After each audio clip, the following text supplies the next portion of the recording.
tayo mabubuhay ng hindi natin, also ang buhay sa Diyos ang gagaling. Ang pinansyal ay ating ginagamit dito sa pangalaman.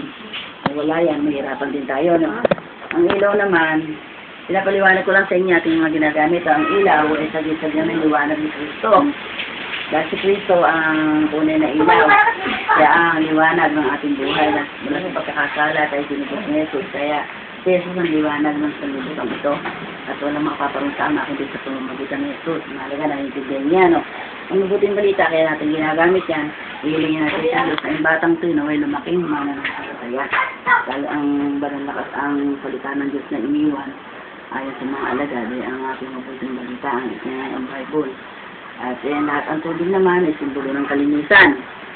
Lalo ang simbolo yan ng tayo nililinis at magagatan sa pamamagitan ng tubig. At ito rin ay simbolo ng buhay kasi kung wala ang tubig, hindi rin tayo mabubuhay kasi yan ang nagbibigay sa atin ng kainsuran. Yan ang mga simbolo ng ating ginagamit. Kaya halingin natin sa Ama na simulan natin sa pangalan ng Ama, ng Anak at ng Espiritu Santo. Amen. Ama, sa mga oras mo na ito, narito po kami. So, pang-isang kayo, tulog namin sa inyo si Gian, Gio, Rojas, na yun po mapagilang na naging anak po ninyo. At pinagkatiwala sa mag-asawang ano ba alam mo? Angelo po. Angelo at saka si Gian. So nga po, Ama, bata po silo na kayo ng palabaya.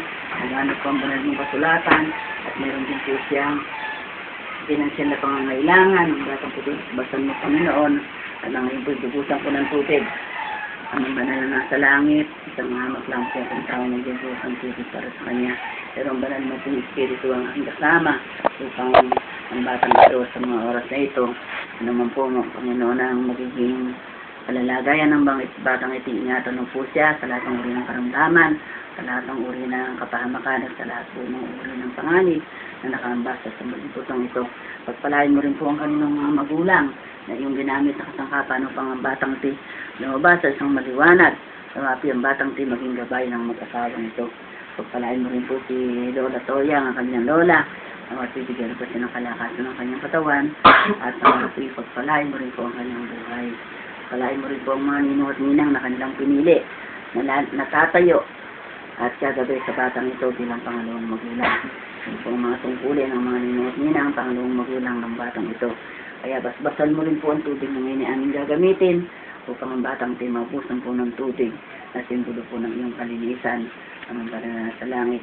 Ang lahat po ng ito hinihiling namin sa pangalan po ni Jesus na aming dakilang manggagamot at dakilang tagapagligtas ng aming buhay. Pagpalain sa Panginoon. Sa pangalan ng Ama. Sa pangalan ng Ama, Gio Rojas.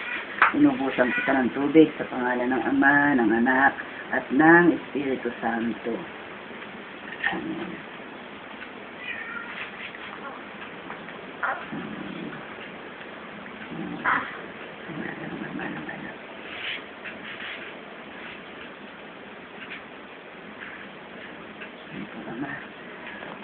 Dito po sa iyo ang mga anak nito na patuloy kong gagayan ilayo sa lahat ng gawa ng Panginoong Espiritu at basbasan mo po ang kanyang pagtahak sa mundo ito. Kanya po Panginoon patuloy kong gabayan ang lahat ng naninilang sa tahanan ito. Sa mga dito kong aking mandirig na ang atasulok nito upang ang lahat ng gawa ng masamang Espiritu hindi makapasok sa tahanan ito. Sa pagkalain po ang lahat ng ito sa kanyang paglaki, lumaki po siya Panginoon na may takot at pananampalataya sa iyong banal na pangalan. Palahin din po ang kanyang nanay sa pangalan ng Ama, sa pangalan ni Jesus. Palahin rin po ang kanyang nanay at ang kanyang tatay sa pangalan ni Jesus. Yan, Lola. Yan nga kasi kung ngayon ang Lola mo ito. Palahin po. Palahin niyo mga ninang. Palahin niyo po Panginoon. Kaya lahat po Panginoon kakatiwala namin sa iyo. At sabay-sabay tayo magdadasal ng Ama namin. Sumasalangit ka sa mga ngalan mo, mapakasama kami sa kalian mo, sundin namin ang lumubig sa lupa para sa langit. Bigyan mo po kami ng aming kakanin sa araw-araw, patawarin mo po kami sa aming mga sala, para mapatawad namin sa nagkakasala sa amin, at huwag mo po kami tulad sa tukso, at yagyan mo po kami sa lahat ng masama amin.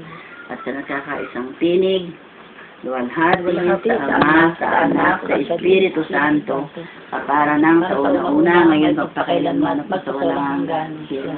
Pangalang Ama, ng Anak, ng Espiritu Santo. Amen.